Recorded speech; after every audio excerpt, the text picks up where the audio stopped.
As a result of the outbreak, the city or entire region may be endangered by a lethal agent. This condition that your opinion has the possibility and need to consider staying in place until the threat has subsided or blown over. The following steps will ensure that your home will serve as a bucket. I really should be going to bed earlier. But more important these days is to find projects that offer a nice distraction. I found a nice distraction. My parents took a road trip to Banff back in 1978 and documented the trip on Kodachrome slide film. To experience slide film really feels like it was the way photography was meant to be presented. The depth of the image, the ritual of loading slides, and the punctuated staccato as each new slide gets fed.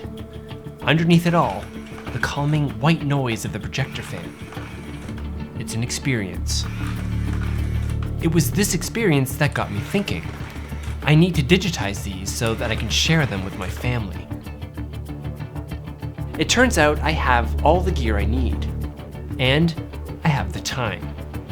Maybe I should make a video about it. So here we are.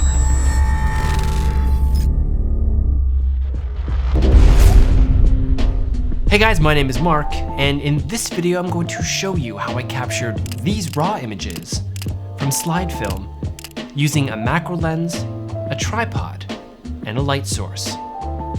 And you can apply that same technique to capturing film negatives. The post process is a little different, but if you got the time, I'm happy to show you how I was able to shed new light on these old images, using only the stuff I have laying around the house.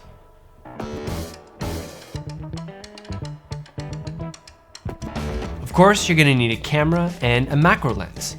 And the macro lens will give you that one-to-one magnification and the close focus distance you'll need to capture all the glorious detail embedded within the film. A tripod will give you a nice stable surface from which to take your photos. Any tripod will do, but it's easier if you've got one whose head tilts down 90 degrees, so you can capture that flat profile. The last part is a bit tricky, but there are a few options available. Now, I personally use the Lytra Pro with the softbox filter attached. This gives me a nice even light source with a flat surface to lay my slides and negatives on.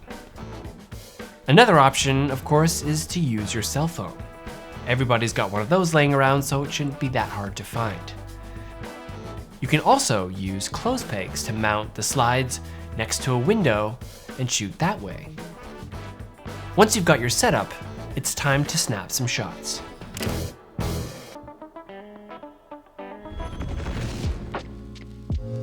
There's going to be some fine-tuned adjustments to get the camera in the right position relative to the slide position. From here, it's all in the eyes. Just make sure your focus is sharp and that the image is properly balanced in the frame. Now, do watch your exposure. You don't want to blow anything out too much, especially the highlights. If the film retains the details, you want to capture those. Focus zoom is your friend. Now, I like to shoot at around f5.6. This takes away any vignetting the lens might render and keeps the edge-to-edge sharpness of the frame crispy. When you're lined up, simply snap the shutter, rinse and repeat until complete. The nice thing about film slides is they're already packaged perfectly for you.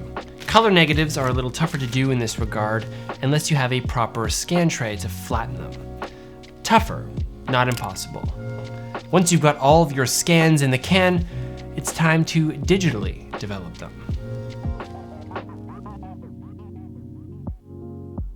Now, I've chosen to work with RAW files simply to give me a bit more control in Lightroom, but JPEGs work fine as well. Now, if you've captured the images well with the macro lens, the slide film looks really good on its own. You can of course play with the exposure, contrast, color levels, split toning, and all that fun stuff to see what kind of cool things you can come up with. It's easy enough to crop out the edges or keep them. In some ways, I think they look kind of cool. Sometimes little pieces of dust can stick to the slide, so wipe them clear before you begin shooting. You can also easily paint them out in Photoshop using the magic eraser. Gone. In some circumstances, I think these little specks look kind of cool. Kind of adds to the texture of the image. So working with color negatives, however, is a little bit more of a process, and there are two ways of doing it. Well, there are more, but I'm going to show you two ways. The first is in Lightroom. Here we have the color negative as it was scanned. Everything is inverted. Light is dark and dark is light. To inverse this in Lightroom, simply go over here to the tone curve. Starting on the left side, grab the little node here. You'll know you have it when you have these little arrows turn up. Now lift this all the way up to the top. Next, come over here to the top right corner, grabbing this little node here, pull all the way down. You've just inverted your negative. You'll notice the color balance is way off in this picture, but this is really where the fun begins working with the negatives.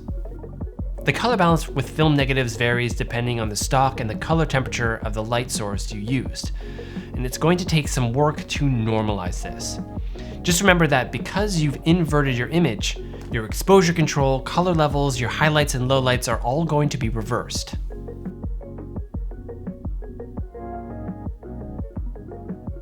This one is pretty blue, and because my color temp is reversed, I'm going to move the color toward the blue temperature to warm up the image. I also want to pull some of this green out of the image, so I'll drop the tint towards the green. Again, because the image is inverted from the negative. Now to properly correct this, you'll have to dial in a few other options here, but I'd rather show you an easier way you can do this in Photoshop. To open up the file from Lightroom in Photoshop, go up to the Photo tab, Edit in, and Edit in Photoshop. Or you can hit the Command E as a shortcut. First thing you want to do with the image while in Photoshop is invert it. Now to do this, go up to the Image tab and down to the Adjustments and select the Inverse selection. The shortcut for this is Command I. Now our image is inverted and ready to fix the color balance because right now it looks like crap. Now to do this, we're going to click on the Adjustments tab and open up your Levels control. So here's our default RGB level adjustment tab. And the first thing I want to do is drop this tab here and select the red channel. Now, choosing the individual color channels will give us more accurate control in the image. Starting at the black levels for the red channel, hold the Alt or Option button, grab the node, hold onto your mouse button, and the screen should go red. This is the clipping mask for the blacks for this channel. While holding the Alt button, slide the node to the right slowly and parts of your image will start to reveal itself. I like to bump it up next to where the black levels spike on the histogram here. Once that's done, move over to the right here and do the same thing with the white levels. Hold Alt and drag to the left until you start to see some clipping, or bump that node up against the white levels on the histogram. You actually don't have to be super precise. Repeat the same steps with the green and blue channels, adjusting both the black and the white levels for each. And what you get when you're done is an image that looks pretty nicely color balanced. Now you can always tweak it further from here, but this is the gist of it. This all gets so much easier the more you do it, and I think it's a great way to modernize some old film reels that are laying around or buried inside closets. I bet these BAMP shots hadn't been seen in like 35 years, so I think it's been pretty great to be able to share these with my family.